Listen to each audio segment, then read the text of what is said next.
as well. I'm going to teach you how to do hula hoop for everybody and teaching. And I'm going to twisting like this. Okay. How to do the hula hoop?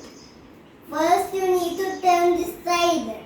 Then turn that side. You can't do like this. Just lift it like this and do.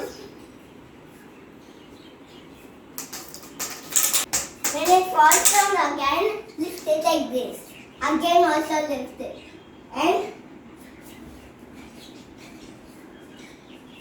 And twist it like this. Move your hip. And you can use this and keep practicing on your kids with others. You practice with other aunties. You can practice with big hula hoops. Learn and do it like me, and you can send it to me. And I will see it for that. Mommy will show me. Thanks for watching our video. Subscribe for more videos. Bye. See you in the next video.